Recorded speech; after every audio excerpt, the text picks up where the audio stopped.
Ya, shalom. Sekali lagi shalom. Ya. Bapak Ibu yang terkasih di dalam nama Tuhan Yesus Kristus, puja Tuhan. Kasih Tuhan kita dipertemukan kembali pada sore hari ini. Kita berkumpul di tempat ini dengan motivasi dan tujuan kita untuk beribadah, memuji dan menyembah Tuhan, meninggikan namanya serta mendengarkan isi firman Tuhan. Sebelum itu, mari kita bersatu dalam doa. Terima kasih Tuhan, Engkau bersama-sama dan kami di sore hari ini. Engkau bersama-sama dan kami Tuhan dalam ibadah kami pada sore hari ini Tuhan Yesus. Kami akan memuji memuliakan nama Tuhan. Engkau bersama-sama dan kami Tuhan. Terima kasih Bapa, terima kasih Yesus. Haleluya. Engkau Allah yang setia.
Bye.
kesetiaan dan anugerah Tuhan dalam hidup kami.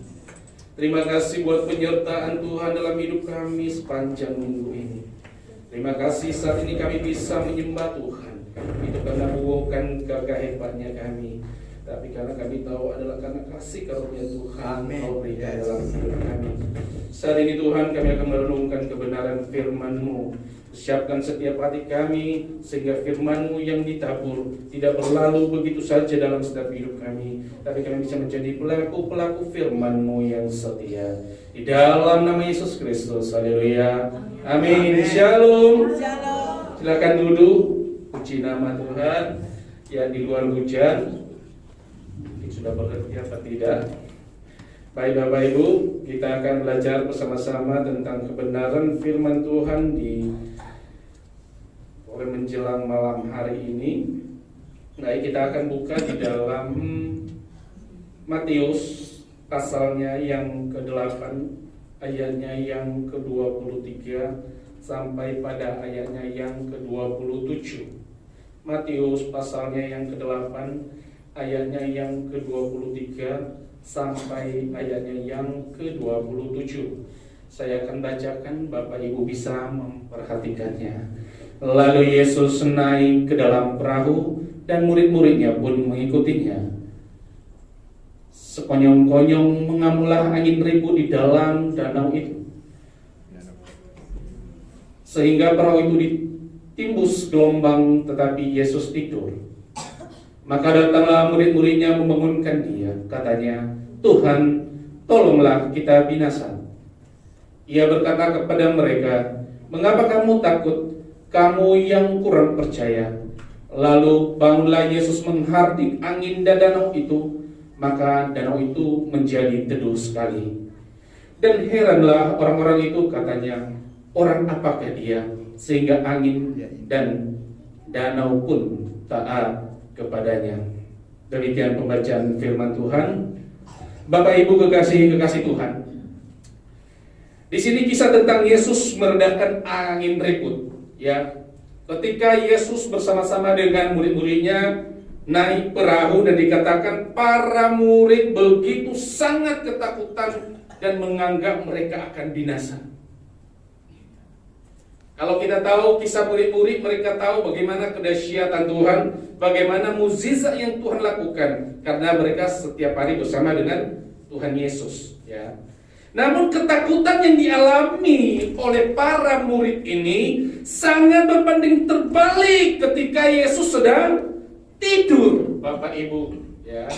Jika kita memahami kejadian ini di dalam mencakup pasal 8 di sini, ini Bapak Ibu kita bisa melihat kejadian-kejadian dalam konteks ini, bagaimana Yesus berbicara, bagaimana Yesus memberikan arahan-arahan, bagaimana Yesus melakukan berbagai macam hal di dalam hal ini kepada pengikutnya. Kalau di pengajaran pertama kita bicara soal iman di sini. Kalau kita lihat seperti yang saya katakan tadi pagi, kita lihat di ayat 10 di sana dikatakan, setelah Yesus mendengar hal itu, heranlah ia dan berkata kepada mereka yang mengikutinya, "Aku berkata kepadamu, sesungguhnya iman sebesar ini tidak pernah aku jumpai pada seorang pun di antara orang Israel." Di ayat 26, ketika Yesus menyanjung di situ bahwa tak ada satupun iman di antara orang bangsa Israel, lalu di ayat 26 dikatakan, ia berkata kepadanya, "Mengapa kamu takut, kamu yang kurang percaya?" Bapak Ibu kekasih Tuhan, di sini kita lihat bahwa di ayat 10 Yesus mendapati seorang yang imannya besar. Di ayat 10. Di ayat 26 dikatakan di sini Yesus menyatakan tentang murid-muridnya yang kurang percaya. Oke? Nah, di ayat ini kita bisa melihat di ayat pengajaran Tuhan Yesus, ada pengajaran yang kedua ya Tuhan Yesus di sini katakan kepada pengikutnya. Di ayat 18 sampai 22. Di ayat 18 sampai 22, ketika Yesus melihat orang banyak mengelilingi dia, ia menyuruh bertolak ke seberang. Lalu datanglah seorang ahli Taurat dan berkata kepadanya, "Guru, aku akan mengikut engkau kemana saja engkau pergi." Ya, oke. Kemanapun Tuhan pergi, aku akan ikut. Sama seperti kita, mengikut Yesus keputusanku, kemanapun, sampai akhir hayat, walau tantangan, mati pun rela untuk Tuhan, oke? Kita lihat nanti kata-kata hal itu. Lalu di dalam ayat-ayat ini dikatakan, Yesus berkata kepadanya, "Serigala mempunyai liang dan burung mempunyai sarang, tetapi anak manusia tidak mempunyai tempat untuk meletakkan kepalanya." Seorang yang lain, salah satu seorang muridnya berkata kepadanya, "Tuhan, izinkanlah aku pergi dahulu menguburkan ayahku." Lalu di ayat 22, tetapi Yesus berkata kepadanya, "Ikutlah aku, dan biarlah orang-orang mati menguburkan orang-orang yang mati mereka." Jadi biar orang-orang mati itu menguburkan keluarga mereka masing-masing, orang-orang mati itu dari mereka. Jadi Bapak Ibu kekasih-kasih Tuhan, di sini di ayat 18 sampai 22 ini Tuhan Yesus mengajarkan tentang hal mengikut Yesus. Ya, ingat tentang hal mengikut Yesus, bahwa mengikut Yesus itu tidak semudah mengucapkan dengan kata-kata. Oke? Jangan semudah dengan kata-kata. Karena sekarang itu banyak hal seperti hal mengikut Yesus ini, mereka hanya dengan ungkapan kata-kata, "Aku rela mati demi Tuhan, aku mau." Tapi ketika saatnya, Petrus menyangka Tuhan Yesus, padahal dia rela mati. Sama seperti kalau kita hal pengikut Yesus, luar biasa kalau berkata-kata. Kenapa? Selalu membanggakan dirinya, selalu menyombongkan dirinya atas apa yang dia lakukan, tanpa disadari dia meninggikan dirinya, bukan Yesus yang ditinggikan. Itu sering terjadi Bapak Ibu. Selalu berbicara tentang dirinya, mengatasnamakan Yesus tentang dirinya, tanpa dia sadar dia meninggikan dirinya, bukan Yesus. Dia mengusir setan, dia melakukan apapun itu, membanggakan hidupnya, bukan Yesus yang ditinggikan. Ingat Bapak Ibu. Ya. Jadi di sini, namun harus, ketika kita berkata seperti itu, kita harus siap menerima konsekuensi. Ya.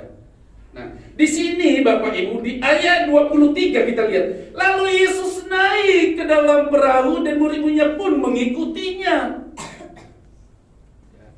Murid-muridnya mengikutinya. Yesus naik dan murid-muridnya mengikutinya. Di sini kita dapat melihat di ayat 23 ini bagaimana perpaduan antara iman dan mengikut Yesus. Jadi jangan gampang-gampang berbicara Yesus, Yesus, Yesus, tapi tidak ada satupun. Gampang ngomongnya, tapi melakukannya sangat susah sekali.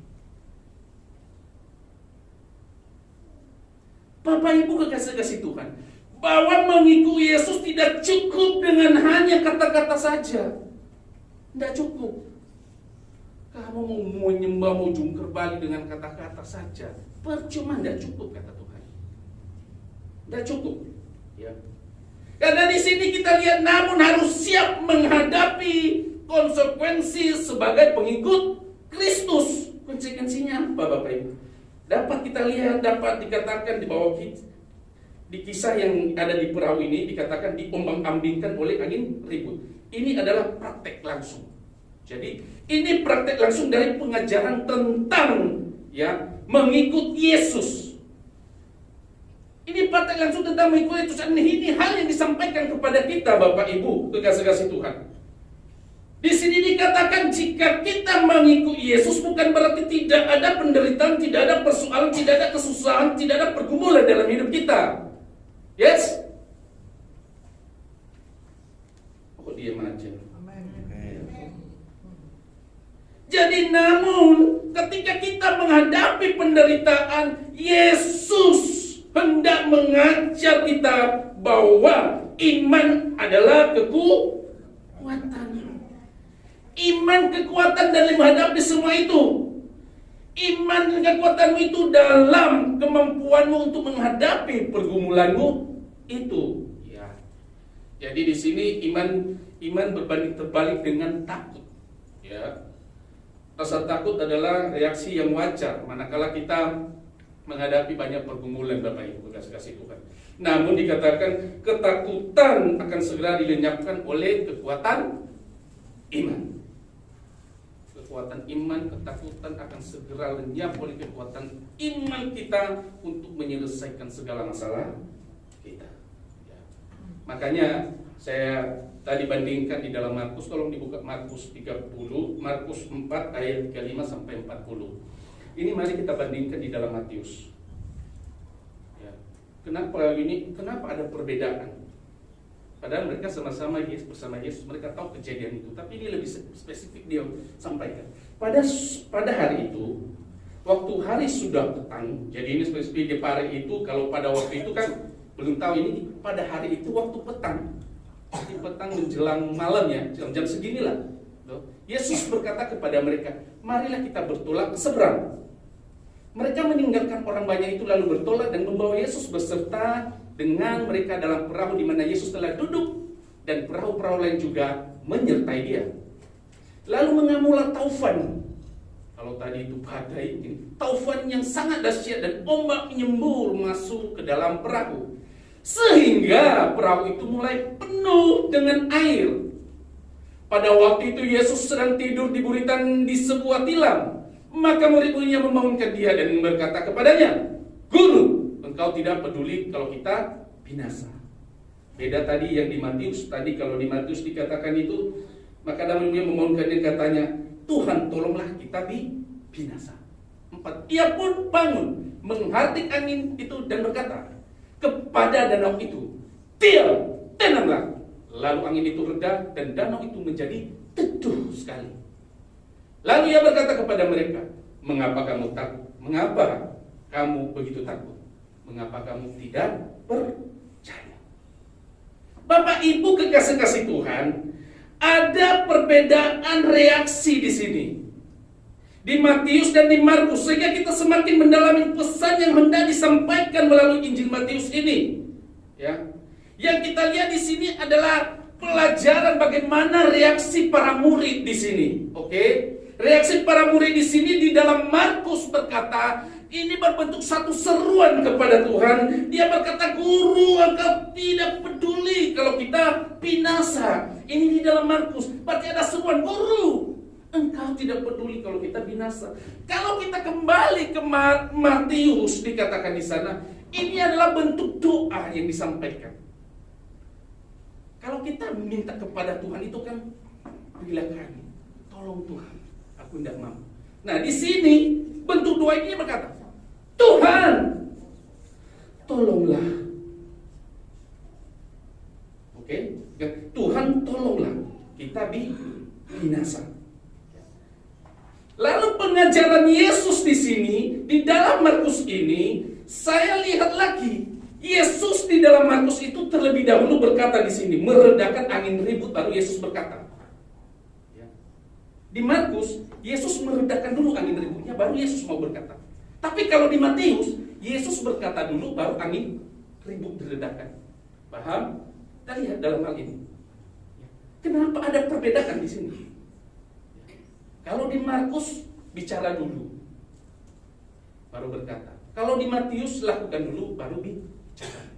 Oke Bapak Ibu kekasih-kasih Tuhan, tentu ada pesan yang dalam yang hendak disampaikan oleh Injil Matius melalui perbedaan reaksi ini, yaitu bagaimana kita dalam menghadapi pergumulan hidup.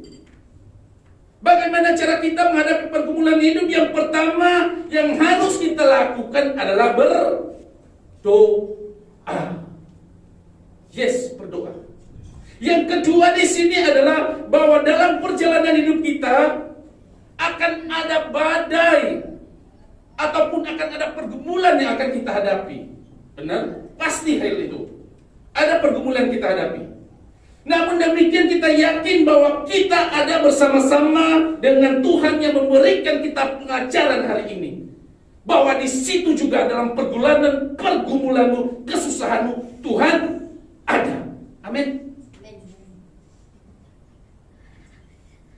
Tuhan ada.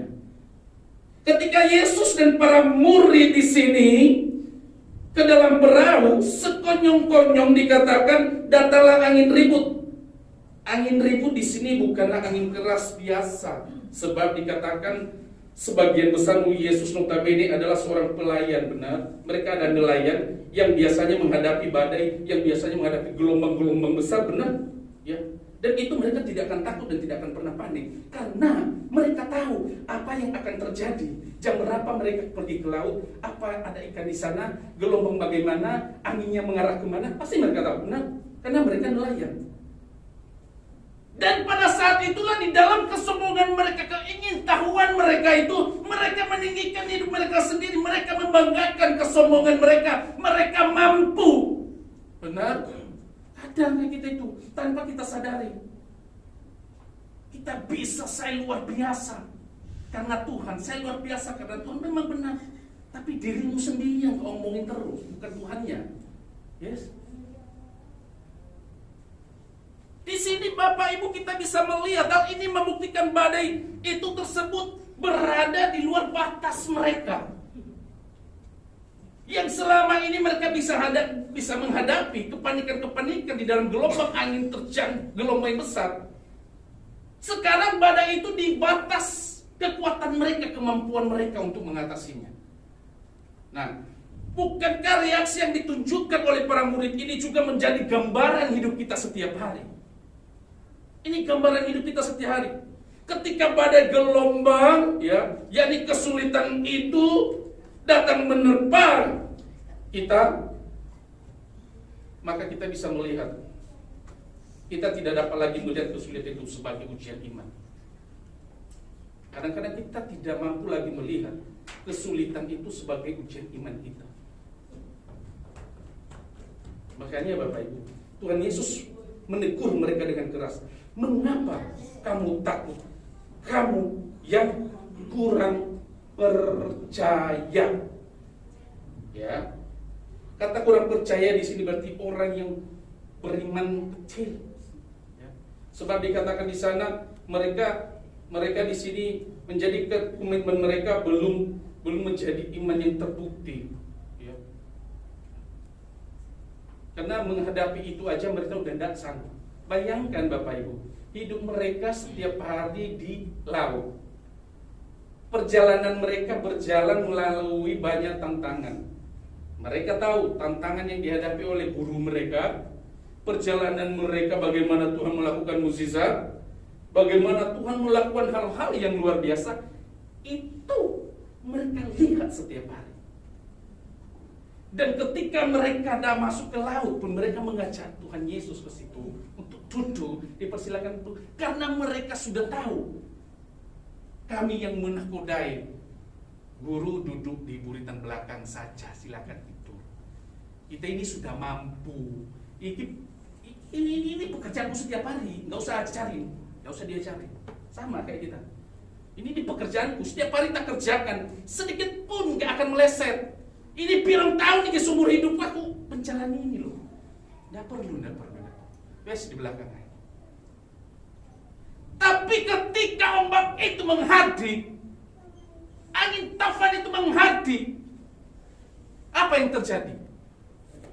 Kepanikan ada di dalam diri mereka. Kesombongan mereka tadi itu mulai. Yang mengatakan tadi saya bisa. Akhirnya berkata kepada guru,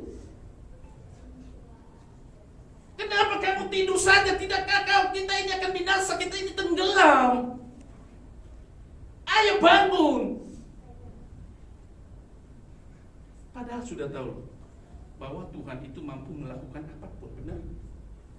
Tapi disinilah Tuhan mengetes. Makanya dalam hidup kita itu, ya lihat. Kenapa kalau itu padahal Tuhan sudah tahu? Tuhan Maha tahu, percaya Tuhan Maha tahu? Amen. Tuhan itu sudah tahu kalau nanti situ akan ada angin menghadap. Dan pasti Tuhan tahu kan? Namanya Tuhan juga kok. Tapi kenapa Tuhan membiarkan? Supaya mereka tahu, mereka punya iman yang kuat. Supaya mereka tidak membanggakan kesombongan mereka. Benar? Makanya terjadilah hal itu. Nah, di dalam hal itulah berarti mereka mengerti. Oh, rupanya dalam hal apapun itu, aku anggap aku paling hebat. Aku masih perlu Tuhan. Yes, benar. Aku masih perlu Tuhan. Sehebat-hebat Anda, pelayanan Anda, luar biasa bagaimanapun, Anda masih perlu Tuhan untuk menuntun Anda. Amin. Jangan pernah menyombongkan diri. Sama seperti murid-murid. Secara logika orang sukar untuk mengerti. Orang seharusnya menyadari bahwa Yesus adalah Allah pemilik alam semesta ini, Bapak Ibu. Sebab dikatakan angin dan danau pun taat kepadanya. Ya. Jadi kalau di dalam hal ini kita harus memahami apa? Yang pertama, kita harus memahami mengikut Kristus bukan tanpa kesulitan. Benar? Justru murid Yesus, mengikut Yesus, mereka banyak menghadapi kesulitan, tantangan. Benar? Jadi jangan Anda sampaikan, ikut Yesus enak, Allah kita dahsyat. Wes, kamu enak, berkat melimpah, amin. Coba itu nanti. Kalau dia sudah dikatakan begitu, tiba-tiba dia bangkrut. Mana hamba Tuhannya datang, dibiarkan saja. Akhirnya dia menyesal. Dia nggak percaya Kristenan. Karena kenapa tadi? Yang diomongi yang seenak-enak tuh. Mengikut Yesus itu enak. Padahal mengikut Yesus itu apa? Kalau kau mau mengikut aku, barang siapa tidak memikul salib dan mengikut aku, dia tidak layak bagiku. Jadi kita harus memikul salib. Jadi harus siap menghadapi tantangan. Makanya di dunia kita bisa menjadi apa dikatakan? Menjadi tentara-tentara Yesus. Jadi tentara itu apa tugasnya, yuk? Tugas-tugas menjaga tuh negara ini tuh. Tentara-tentara kayak gini. Mereka siap. Ya kita tentara-tentara Allah, siap menghadapi tantangan untuk menunjukkan bahwa Kristus itu ada. Kuasa Kristus ada di dalam hidup kita. Yesus itu Tuhan. Itu tugasnya sebagai tentara-tentara Allah. Bukan jadi tentara duduk-duduk leha-leha di pantai, pakai kacamata, topi, kipas-kipas. Hidup aman bersama Tuhan. Itu kan yang diajarkan. Enak etok. Mana ada hal seperti itu? Dalam pelayanan Yesus aja, dia susah payah kok dalam melayani. Banyak tantangan, banyak orang yang membunuhnya, banyak orang yang membinasakan dia, banyak orang yang gak percaya akan mukjizat itu. Terus kenapa kita sekarang sebagai orang berkata, klaim janji Tuhan, saya enakmu dewe. Loh, saya enaknya dewe loh, klaim. Kayak mana kamu kayak, emang Tuhan itu siapa? Kalau kita berdoa, biarlah kehendak Tuhan yang jadi atas kita, bukan kehendak kita. Kita paksakan Tuhan atas kehendak kita. Kalau Tuhan mau, ya itu urusan Tuhan. Jangan kita paksakan. Nah itu loh. Engkau nggak akan sakit. Kok nggak akan sakit? Kita harus pahami firman. Pahami. Jadi Bapak Ibu, Tuhan tidak pernah berjanji bahwa kalau kita menghidup Kristus maka kita tidak akan pernah mengalami kesulitan. Kita tidak akan mengalami penderitaan. Ya. Tidak, tapi jangan tertipu ajaran-ajaran yang mengajarkan Tuhan itu maha dahsyat. Maka menjadi murid Tuhan maha dahsyat. Kita pun tidak akan pernah mengalami penderitaan karena kita mempunyai Allah yang dahsyat dan kita juga paling dahsyat. Enak dewe. Dahsyat. Nah, terus ketika kamu susah, mana kamu Tuhan? Mana Tuhan? Mana? Katanya dahsyat. Itu menghadapi segitu aja nyala-nyala Tuhan. Pertanyaannya adalah kalau Tuhan maha dahsyat itu, apakah kita bisa mengatur dia? Bisa kita mengatur Tuhan? Tidak bisa. Terus kenapa? Aku ini Tuhan, saat ini Tuhan, ini Tuhan, dalam nama Yesus benar. Tapi ojo paksa-paksa Tuhan, memang Tuhan itu bukanmu apa? Benar loh. Saya kadang-kadang kalau dengar itu pingin, pahami saya Alkitab itu. Jangan copot-copot, copot-copot. Ya. Supaya saya tegas mengatakan, supaya kita memahami. Ya. Jadi di sini semuanya adalah menurut keinginan kita sendiri. Tidak. Tapi menurut apa yang Tuhan kehendaki dalam hidup kita. Ya. Apa yang Tuhan kehendaki dalam hidup kita. Tuhan yang harus menjadi pemegang kuasa tertinggi dan Dia berkuasa atas hidup kita. Tidak ada, ya, tidak ada siapapun atau apapun di dunia ini yang dapat memimpin dan mengarahkan hidup kita kalau bukan Tuhan. Ketika Tuhan Yesus mengajak murid-muridnya ke danau, Tuhan Yesus pasti tahu gelombang akan datang yang akan menerpa mereka. Namun kita bisa lihat Bapak Ibu kekasih-kasih Tuhan sengaja membiarkan murid-muridnya ini menghadapi gelombang itu. Tuhan tidak mau melepaskan gelombang itu. Tuhan tahu, tapi Tuhan memang membiarkan mereka menghadapi badai itu supaya kehilang kesombongan mereka dan selalu bergantung kepada Tuhan. Benar? Itu yang benar. Tuhan Yesus tidur nyenyak di mujizat ketika gelombang besar itu mengombang-ambingkan perahu. Sesungguhnya Tuhan Yesus ingin menguji iman para murid-muridnya. Ia ingin supaya mereka dapat menyelesaikan masalah mereka. Dan ketika mereka tidak mampu, ada Tuhan di sana turun tangan atas setiap masalah yang dihadapi. Amin. Amin. Ya. Jadi bukankah kita seringkali demikian? Kita ingin supaya Yesus segera mengangkat kesulitan hidup kita, dan itu juga menjadi teriakan yang saya katakan tadi pagi. Itu menjadi teriakan Nabi Habakuk. Bagaimana dalam penglihatan Nabi Habakuk di sana dikatakan, berapa lama lagi Tuhan? Ya, aku berteriak, tetapi Tuhan tidak mendengar.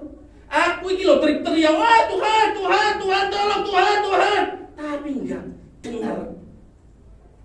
Terus aku berapa lama harus teriak terus Tuhan supaya dengar? Itu Nabi Habakuk ngomong. Aku ini berteriak terus, aku berseru kepadamu. Kamu lihat ya Tuhan? Tuhan lihat ya? Di sini ini ada penindasan Tuhan. Ini orang-orang yang percaya kepada Tuhan, mereka melakukan kehendak Tuhan, mereka percaya kepada Tuhan, hidup mereka benar di hadapan Tuhan, tapi makan tahu tempe lo enggak iso. Ayo. Lalu dikatakan, lihat lo itu di sana, mereka ini orang-orang yang tidak melakukan firman-Mu, mereka jahat, orang-orang enggak benar melakukan kejahatan. Tetapi mereka kok bisa makan daging enak-enak. Ayo. Anda pasti bisa begini. Wah, sebelah koin aja diberkati. Oh, dia gak percaya Tuhan kok. Sama seperti yang dikatakan. Itu ujian bagi kita. Kita harus tahu kenapa mesti begitu. Sama seperti mereka menghadapi murid-murid Tuhan Yesus. Tuhan mengajarkan mereka supaya selalu berserah. Sekalipun mereka hebat di bidang mereka, tapi tetaplah Tuhan penolong buat mereka. Amin. Setelah melihat begitu banyak mujizat yang dilakukan oleh Yesus, murid-murid seharusnya mengerti. Murid-murid seharusnya tahu bahwa pastilah kapal itu tidak akan tenggelam. Kenapa? Karena ada Yesus. Mereka sebenarnya pasti mengerti hal itu. Tetapi mereka, kenapa ada ketakutan dalam hidup mereka? Sayangnya hari ini juga banyak orang Kristen yang menjadi bayi-bayi rohan pingin disusui terus, kayak susu terus. Wis gede, wis umur, wis engkong-engkong dari nenek saya sudah tua, sudah apa, tapi masih, nek ini susu kasih, sudah bapak-bapak, ya, sudah sebenarnya sudah giginya itu loh sudah kuat untuk makan sesuatu, tapi saya dikasih bubur toai, dikasih bubur terus. Susu terus. Ya sampai kapan dewasa rohani kalau begitu? Sampai kapan kita bisa dewasa rohani? Kalau kita begitu terus, enaknya toai, ya toh. Mengikut Tuhan tidak ada susah-susahnya, jangan susah-susah Tuhan, nggak usah kasih persoalan bagi saya. Enak Tuhan katakan, emang kamu siapa? Kamu maksa-maksa ngatur-ngatur aku. Kalau aku mau, itu kehendakmu. Kalau aku tidak mau, ya kamu harus melakukan lagi. Yang kedua, di sini kita tahu Bapak Ibu, mengikut Kristus dilatih menjadi dewasa. Jadi ketika kita mengikut Yesus, kita dilatih untuk menjadi dewasa. Pengikut Kristus haruslah kuat menghadapi kesulitan. Ingat, Tuhan bersama kita. Amin. Tuhan bersama kita. Tuhan tahu sampai di mana batas kemampuan para murid-murid pada waktu itu ketika gelombang itu. Dan Tuhan tidak pernah diam. Dia langsung menghardik diam. Benar? Begitu juga dengan kita. Tuhan tidak pernah tinggal diam. Ketika kita berkata, Tuhan, tolonglah, kasihanilah saya. Seperti jam 2 saya tadi katakan bagaimana saya khotbahkan itu bagaimana orang buta. Ya, dia tidak bisa melihat secara jasmani, tapi kerohaniannya dia memancarkan. Dia bisa melihat Tuhan. Oh itu, sekalipun dia tidak melihat Tuhan Yesus, tapi dia katakan dia adalah Mesias, anak Daud. Loh, dia nggak bisa lihat loh. Apalagi kita lihat terus itu loh. Matanya wis gede-gede udah dioperasi sak ngono. Masih belum bisa melihat, bingung. Nah, di sini kita bisa melihat Bapak Ibu. Ya. Jangan pernah berpikir bahwa orang yang banyak mengalami mujizat Tuhan itu ia mempunyai iman yang besar. Jangan pernah berharap begitu.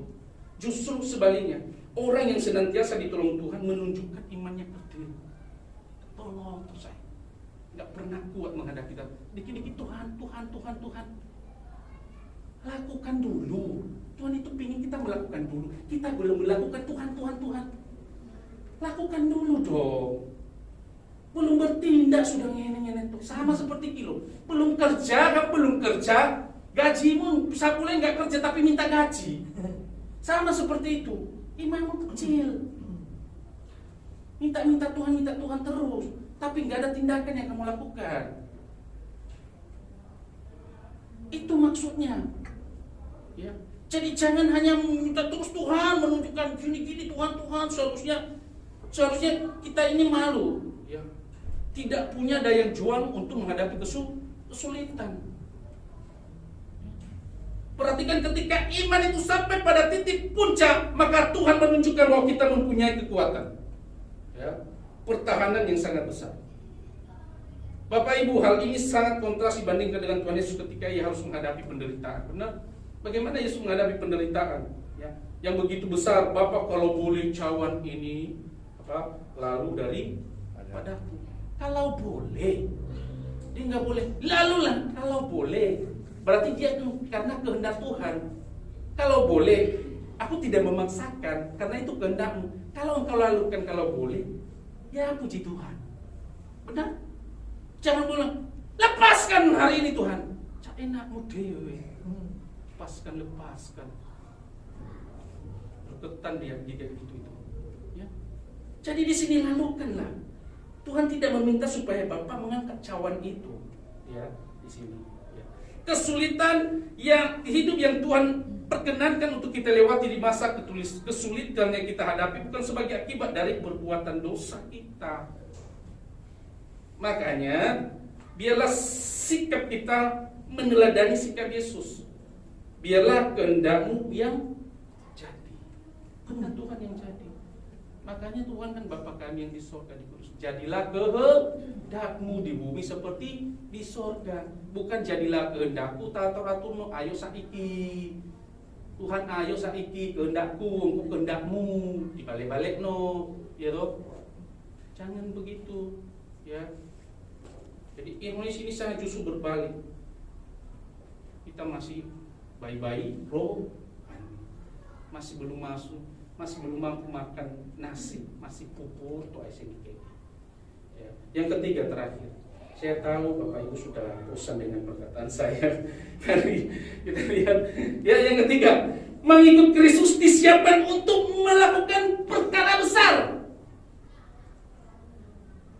Yang ketiga, mengikut Yesus, mengikut Kristus itu disiapkan untuk melakukan perkara-perkara yang besar. Amin. Setelah Tuhan Yesus menyelesaikan misinya di dunia, maka tanggung jawab pelayanan berada di tangan muridnya. Karena itu iman mereka harus dilatih terlebih dahulu. Sebelum Tuhan pergi, iman murid-murid dilatih dulu. Begitu juga dengan kita. Jangan kita pergi menginjil iman gak dilatih dulu. Jadi sedikit emosi, ngomong cerai. Jadi gini, gimana mau jadi berkat? Paham? Tetapi seringkali orang tidak siap untuk dididik Tuhan. Ya. Kita tidak siap dengan berbagai macam tantangan, kesulitan yang kita hadapi. Bagaimana mungkin dikatakan buah zaitun akan menghasilkan minyak kalau tidak ditekan, atau buah anggur akan menjadi arak kalau tidak diperas. Ya, jadi seringkali kita kesulitan itu datang ketika tidak pernah memandang kesulitan itu sebagai ujian iman kita. Jadi mari kita mandang kesulitan itu sebagai ujian iman kita kepada Tuhan. Ya. Jangan kita, wah ini kenapa saya begini? Itulah ujian iman kita. Tuhan sudah mengajarkan kepada kita bagaimana Dia mempersiapkan murid-muridnya supaya ketika Tuhan pergi, mereka sudah siap karena iman mereka sudah teruji. Amin. Demikian firman Tuhan. Oke, kita bersatu dalam doa. Bapa yang kekasih dalam